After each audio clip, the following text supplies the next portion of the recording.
जय श्री कृष्ण।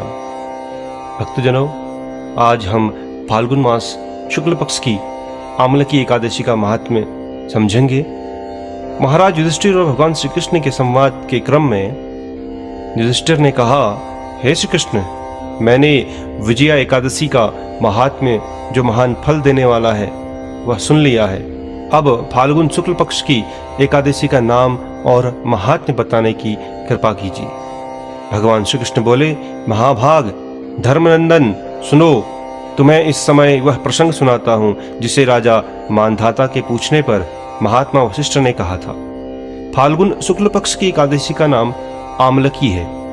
इसका पवित्र व्रत विष्णुलोक की प्राप्ति कराने वाला है। मानधाता ने पूछा, द्विज श्रेष्ठ, यह आमलकी कब उत्पन्न हुई, मुझे बताइए। वशिष्ठ जी ने कहा, महाभाग सुनो, पृथ्वी पर आमलकी की उत्पत्ति किस प्रकार हुई यह बताता हूं।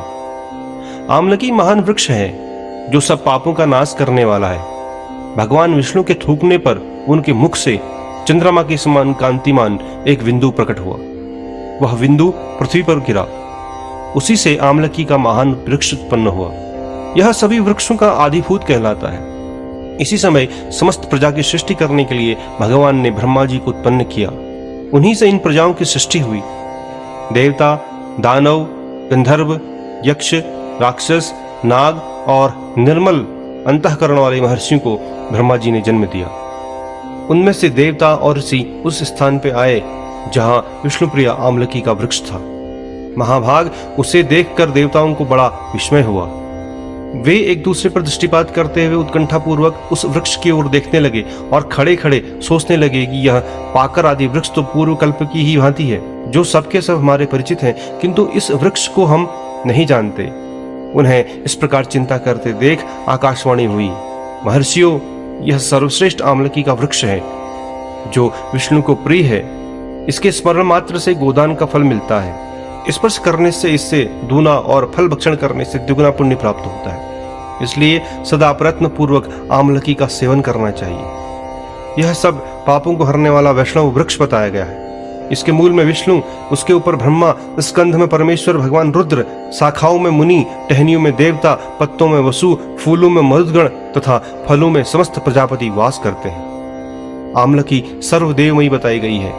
अतः विष्णु भक्त पुरुषों के लिए परम पूज्य है। इस बात को पद्म पुराण उत्तरखंड में भी कहा गया है। तस्यामूले स्थितो विष्णुस्तदूर्ध्वं च पितामहः, स्कन्धे च भगवान् रुद्रः संस्थितः परमेश्वरः, शाखासु मुनिः सर्वे प्रकाशासु च देवताः, पर्णेषु वृषभो देवः, पुष्पेषु मरुतस्तथा, प्रजानां पतयः सर्वे फलेष्वेव व्यवस्थिताः, सर्वदेवमयी हेषा धात्री च कथिता मया। अतः विष्णु भक्त पुरुषों के लिए यह परम पूज्य है। ऋषि बोले, हम लोग आपको क्या समझें? आप कौन हैं? देवता हैं या कोई और? हमें ठीक ठीक बताइए। आकाशवाणी हुई, जो संपूर्ण भूतों के कर्ता और समस्त भुवनों के सृष्टा हैं, जिन्हें विद्वान पुरुष भी कठिनता से देख पाते हैं, वही सनातन विष्णु मैं हूँ। देवादिदेव भगवान विष्णु का कथन सुनकर उन ब्रह्म कुमार महर्षियों के नेत्र आश्चर्य से चकित हो उठे। उन्हें बड़ा विस्मय हुआ।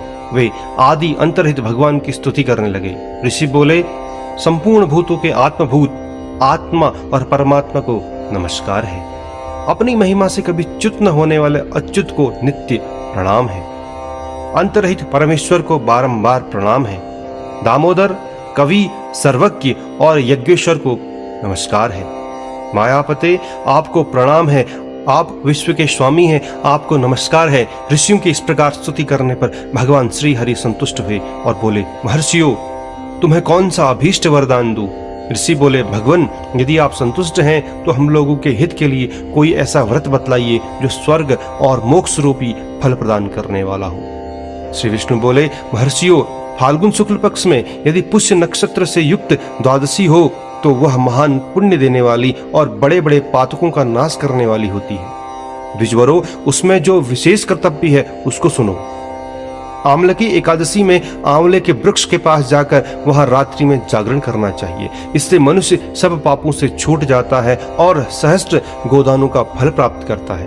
विप्रगण, यह व्रतों में उत्तम व्रत है जिसे मैंने तुम लोगों को बताया है। ऋषि बोले, भगवान इस व्रत की विधि बतलाइए, यह कैसे पूर्ण होता है? इसके देवता, नमस्कार और मंत्र कौन से बताए गए हैं?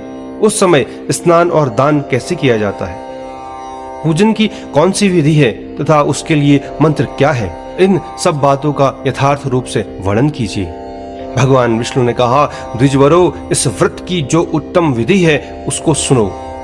एकादशी को प्रातः काल दंत धावन करके यह संकल्प करें कि हे पुंडरीकाक्ष, हे अच्युत, मैं एकादशी को निराहार रहकर दूसरे दिन भोजन करूंगा, आप मुझे शरण में रखें।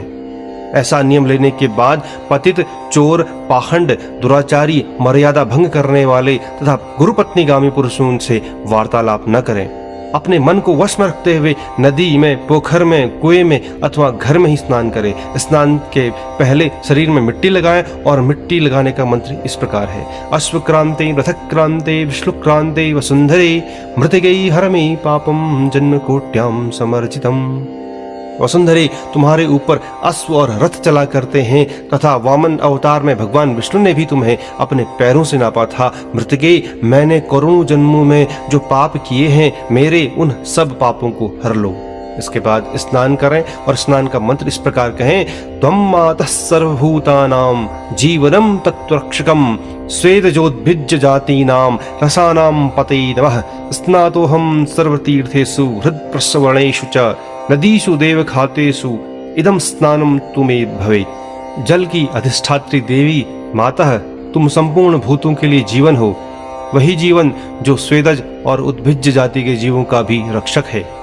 तुम रसों की स्वामिनी हो, तुम्हें नमस्कार है। आज मैं संपूर्ण तीर्थों, कुंडों, झरनों, नदियों और देव संबंधी सरोवरों में स्नान कर चुका। मेरा यह स्नान उक्त सभी स्नानों का फल देने वाला हो। विद्वान पुरुष को चाहिए कि वह परशुराम जी की सोने की प्रतिमा बनवाए। प्रतिमा अपनी शक्ति और धन के अनुसार 1 या आधे मास स्वर्ण की होनी चाहिए। स्नान के पश्चात घर आकर पूजा और हवन करें। इसके बाद सब प्रकार की सामग्री लेकर आंवले के वृक्ष के पास जाएं।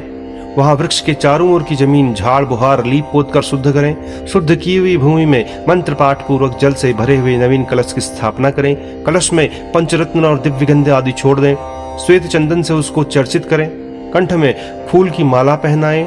सब प्रकार के धूप की सुगंध फैलाएं। जलते हुए दीपकों की श्रेणी सजाकर रखें। तात्पर्य यह कि सब ओर सुंदर और मनोहर दृश्य उपस्थित करें। पूजा के लिए नवीन छाता, जूता और वस्त्र भी मंगाकर रखें। कलश के ऊपर एक पात्र रखकर उसे दिव्य खिलों से भर दें। फिर उसके ऊपर सुवर्णमय परशुराम जी की स्थापना करें। विशोकाय नमः कहकर उनके चरणों की, विश्वरूपिणे नमः से उनके दोनों घुटनों की, उग्राय नमः से जांघों की, दामोदराय नमः से कटिभाग की, पद्मनाभाय नमः से उदर की, श्रीवत्सधारिणे नमः से वक्षस्थल की, चक्रणे नमः से बाईं बाह की, गदने नमः से दाहिनी बाह की, वैकुंठाय नमः से कंठ की, यज्ञमुखाय नमः से मुख की, विशोक निधे नमः से नासिका की, वासुदेवाय नमः से नेत्रों की, वामनाय नमः से ललाट की, सर्वात्मने नमः से संपूर्ण अंगों तथा मस्तिष्क की पूजा करें। ये ही पूजा के मंत्र हैं। तदंतर भक्ति युक्त चित्त से शुद्ध फल के द्वारा देवादिदेव परशुराम जी को अर्घ्य प्रदान करें। अर्घ्य का मंत्र इस प्रकार है, नमस्ते देव देवेश जामदग्न्य नमोस्तुते गृहाणार्घ्यमिमं दत्त मामलक्यायुतं हरे।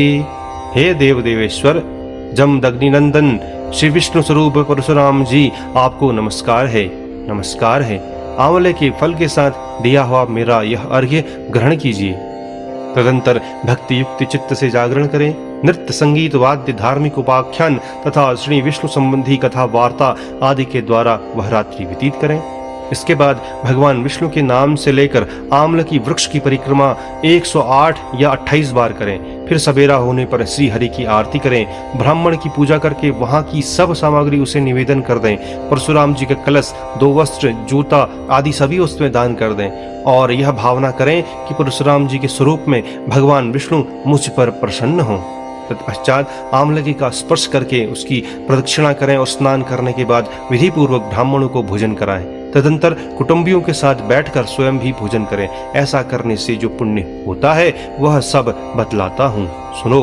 संपूर्ण तीर्थों के सेवन से जो पुण्य प्राप्त होता है तथा सब प्रकार के दान देने से जो फल मिलता है वह सब उपर्युक्त विधि के पालन से सुलभ होता है। समस्त यज्ञों की अपेक्षा भी अधिक फल मिलता है, इसमें तनिक भी संदेह नहीं है।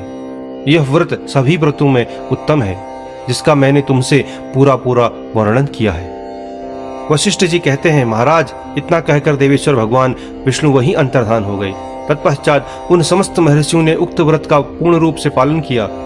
नृपश्रेष्ठ, इसी प्रकार तुम्हें भी इस व्रत का अनुष्ठान करना चाहिए। भगवान श्री कृष्ण कहते हैं, युधिष्ठिर, यह दुर्धर्ष व्रत मनुष्य को सब पापों से मुक्त कराने वाला है। जय श्री कृष्ण।